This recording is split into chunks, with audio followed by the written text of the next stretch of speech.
যিনি পৃথিবীর কঠিনতম পরীক্ষা আইসিএসে চতুর্থ হয়েও ব্রিটিশদের মুখের ওপর ইস্তফাপত্র ছুঁড়ে মেরেছিলেন, যিনি নিজের বাড়িতে 24 ঘন্টা পুলিশ পাহারার মধ্যেও বাতাসের মতো গায়েব হয়ে গেছিলেন, আর যিনি 1940-এর দশকে নারীদের হাতে বন্দুক তুলে দিয়েছিলেন এবং ধর্মনিরপেক্ষ এক সেনাবাহিনী বানিয়েছিলেন, আর যার মৃত্যু হয়েছিল এক জীবন্ত মশাল হিসেবে, অন্তত ইতিহাস সেটাই বলে।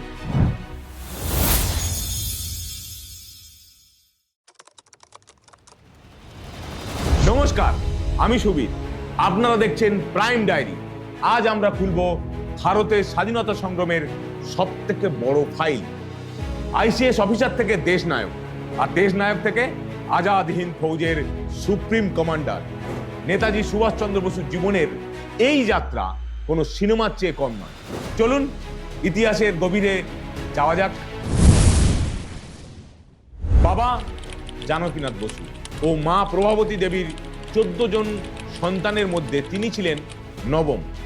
কিন্তু এই ছেলেটি যে একদিন ব্রিটিশ সাম্রাজ্যের ভিড় কাঁপিয়ে দেবে তা কি কেউ জানতো? 1920 সাল, ইংল্যান্ড। সুভাষচন্দ্র বসু মাত্র 8 মাস পড়াশোনা করে বিশ্বের অন্যতম কঠিন পরীক্ষা আইসিএসে চতুর্থ স্থান অধিকার করলেন। চাইলেই তিনি জেলা শাসক হয়ে আরামের জীবন কাটাতে পারতেন, কিন্তু 1921 সালের এপ্রিলে তিনি এমন এক সিদ্ধান্ত নিলেন যা পুরো ব্রিটিশ সরকারকে চমকে দিল।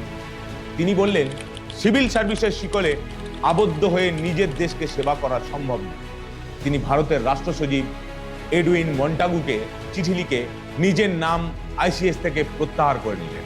তিনি জানতেন, কোনো সরকারের পতন ঘটাতে গেলে আগে নিজেকে সেখান থেকে সরিয়ে নিতে হয়। মাত্র 24 বছর বয়সে তিনি যে ত্যাগের দৃষ্টান্ত স্থাপন করেছিলেন তা আজও অবিশ্বাস্য। তিনি এও জানতেন, পরাধীন দেশের রাজা হওয়ার চেয়ে স্বাধীন ভারতের সৈনিক হওয়া অনেক বেশি সম্মানী। এলগিন রোডের বাড়ি, বাইরে সিআইডির কড়া পাহারা। কিন্তু 1941 সালের 17 জানুয়ারি সকালে দেখা গেল সুভাষ নেই, তিনি উধাও। কিন্তু কিভাবে?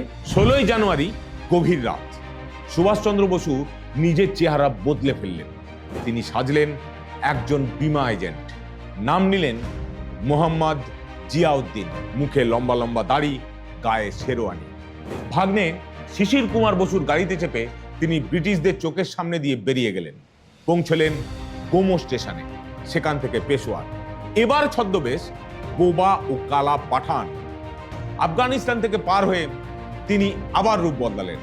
এবার তিনি হলেন ইতালিয়ান অভিজাত ব্যক্তি, নাম কাউন্ট অরল্যান্ডো মাজোত্তা। পকেটে ইতালিয়ান পাসপোর্ট। ভাবুন, ভারতের মোস্ট ওয়ান্টেড ম্যান 3 বার নাম ও চেহারা বদলে ব্রিটিশ গোয়েন্দাদের বোকা বানিয়ে সোজা জার্মানি পৌঁছে গেলেন। জেমস বন্ডের গল্প আমরা পর্দায় দেখি, আর নেতাজি বাস্তবে জেমস বন্ডের চেয়েও বড় অপারেশন করে দেখিয়েছিলেন। জার্মানি থেকে তাকে জাপান যেতে হবে। আকাশপথ বন্ধ, উপায় সাবমেরিন। শুরু হলো এক অসম্ভব যাত্রা। 1943 সাল, তিনি একটি জার্মান ইউ বোটে করে রওনা দিলেন। টানা 90 দিন সমুদ্রের নিচে। সবচেয়ে রোমাঞ্চকর মুহূর্তটি ছিল মাদাগাস্কারের কাছে। উত্তাল সমুদ্রের মাঝখানে জার্মান সাবমেরিন থেকে তাকে জাপানি সাবমেরিনে যেতে হবে। ঢেউয়ের উচ্চতা তখন 15 থেকে 20 ফুট। নেতাজি একটা ছোট্ট রবারের ভেলায় করে হাঙর আর ব্রিটিশ বোমার ভয় উপেক্ষা করে জাপানি সাবমেরিনে উঠে পড়লেন। ইতিহাসে তিনিই একমাত্র রাষ্ট্রনায়ক যিনি যুদ্ধের সময় এক সাবমেরিন থেকে অন্য সাবমেরিনে এরকম এক ভয়ানক ট্রান্সফার করেছিলেন। তিনি বলেছিলেন, রক্ত দাও, কারণ তিনি জানতেন রক্ত না দিলে স্বাধীনতা কেনা যায় না। তিনি নিজেই ছিলেন তার সবচেয়ে বড় প্রমাণ। সিঙ্গাপুরে পৌঁছে তিনি যা করলেন তা দেখে বিশ্ব অবাক হলো। 1943 সালে যখন মেয়েরা ঘরের বাইরে বেরোতো না, তখন তিনি তাদের হাতে তুলে দিলেন রাইফেল। তিনি তৈরি করলেন রানী অব ঝাঁসি রেজিমেন্ট। নেতৃত্বে ছিলেন ক্যাপ্টেন লক্ষ্মী সেহগাল। এরা শুধু নার্স ছিলেন না, এরা ছিলেন পুরো দস্তুর কমব্যাট সোলজার। ব্রিটিশ গোয়েন্দারা প্রথমে এদের দেখে হাসাহাসি করত, কিন্তু বার্মার জঙ্গলে যখন এই মেয়েরাই গুলি চালাতে শুরু করলো, তখন ব্রিটিশ সৈন্যরাও পিছু হটেছিল। এটি ছিল বিশ্বের অন্যতম প্রথম অন ফিমেল কমব্যাট ইউনিট।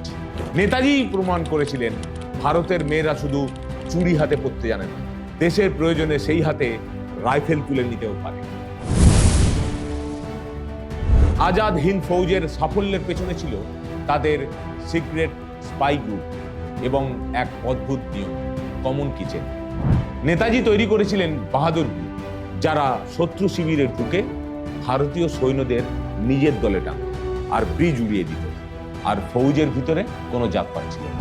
তিনি চালু করলেন কমন কিচেন। হিন্দু, মুসলিম, শিখ, খ্রিস্টান সবাই এক পাতে বসে খেত। আজাদ হিন্দ ফৌজের স্লোগান জয় হিন্দ আজও আমাদের জাতীয় স্লোগান। এমনকি যুদ্ধের টাকার জন্য যখন তিনি আবেদন করলেন, মানুষ তাকে সোনা দিয়ে ওজন করেছিল। তার ওজনের সমপরিমাণ সোনা মানুষ দান করেছিল যুদ্ধের খরচের জন্য। তিনি শুধু সৈন্য বানাননি, তিনি সত্যিকারের ভারতীয় বানিয়েছিলেন। আমরা জানি ভারত স্বাধীন হয়েছিল 1947-এ, কিন্তু জানেন কি তার আগেই নেতাজি ভারতের একটা অংশ স্বাধীন করেছিলেন। 1943 সালে তিনি আন্দামান ও নিকোবর দ্বীপপুঞ্জ দখল করে নাম দিলেন শহীদ ও স্বরাজ দ্বীপ। এরপরে 1944 সালে 14 এপ্রিলে মণিপুরের মৈরাঙে আজাদ হিন্দ ফৌজ ব্রিটিশদের হারিয়ে ভারতের মূল ভূখণ্ডে প্রথম তেরঙ্গা পতাকা ওড়ান। কর্নেল শওকত আলী সেই পতাকা উত্তোলন করেছিলেন। লালকেল্লায় হয়তো তিনি পৌঁছতে পারেননি, কিন্তু ভারতের মাটিতে স্বাধীনতার প্রথম খুঁটিটা তিনিই পুঁতেছিলেন। 18 আগস্ট 1945 তাইহোকু বিমানবন্দর। জাপানি বোমারু বিমানটি আকাশে ওঠার পরেই একটা বিকট শব্দ হলো, আর তারপর বিমানটি ভেঙে পড়ে দাউ দাউ করে জ্বলতে থাকে। পাইলট এবং লেফটেন্যান্ট জেনারেল সিদেই ঘটনাস্থলেই মারা যান। এই সিদেই ছিলেন নেতাজির রাশিয়ার সাথে যোগাযোগের একমাত্র মাধ্যম। তার মৃত্যুতে রাশিয়ার রাস্তাটাও বন্ধ হয়ে গেল। নেতাজির সহকারী হাবিবুর রহমান দেখলেন এক ভয়ঙ্কর দৃশ্য। নেতাজির সারা গা পেট্রোলে ভেজা, আর সেই পোশাকে আগুন ধরে গেছে। তিনি আগুনের লেলিয়ান শিখার মধ্যে দিয়ে জীবন্ত মশালের মতো বেরিয়ে এলেন। হাসপাতালে ডাক্তার ইয়োশিমি তাকে বাঁচানোর আপ্রাণ চেষ্টা করেন, কিন্তু ডাক্তারদের মতে তিনি সেদিন রাতেই মারা যান। তার ভস্য আজও জাপানের রেনকোজি মন্দিরে রাখা আছে। আগুন তার শরীর পোড়াতে পেরেছিল, কিন্তু সাহসকে স্পর্শ করতে পারেনি। আজাদ হিন্দ ফৌজ যুদ্ধে হেরে গিয়েছিল, কিন্তু ঐতিহাসিকরা বলেন সেই হারই ব্রিটিশদের কফিনবন্দি করে দিল। কিভাবে? যুদ্ধ শেষে ব্রিটিশরা আজাদ হিন্দ ফৌজের 3 অফিসার প্রেম সাইগাল, শাহনওয়াজ খান এবং গুরবক্স সিং ভিলনের বিচার শুরু করল লালকেল্লায়। গোটা ভারত জ্বলে উঠল। ব্রিটিশ ইন্ডিয়ান আর্মির সৈন্যরাও বিদ্রোহ করল। ব্রিটিশরা বুঝল নেতাজির সৈন্যদের বিচার করতে গেলে ভারত আর দখলে রাখা যাবে না। নেতাজি বলেছিলেন দিল্লি চলো। তার সৈন্যরা বন্দী হয়েই দিল্লি পৌঁছেছিল, কিন্তু তাদের সেই আগমনই ব্রিটিশ সাম্রাজ্যের পতনের ঘণ্টা বাজিয়ে দিয়েছিল। বন্ধুরা, আইসিএস অফিসার থেকে আজাদ হিন্দ ফৌজের সুপ্রিম কমান্ডার নেতাজির এই যাত্রা আমাদের শেখায় সাহস থাকলে বিশ্ব জয় করা সম্ভব। আজকের এই পুরো যাত্রাপথে কোন ঘটনাটি আপনাকে সবচেয়ে বেশি রোমাঞ্চিত করেছে? ছদ্মবেশে পালানো নাকি রানী ঝাঁসি রেজিমেন্টের বীরত্ব? কমেন্টে জানান। দেখা হবে প্রাইম ডায়েরির পরের ভিডিওতে। জয় হিন্দ।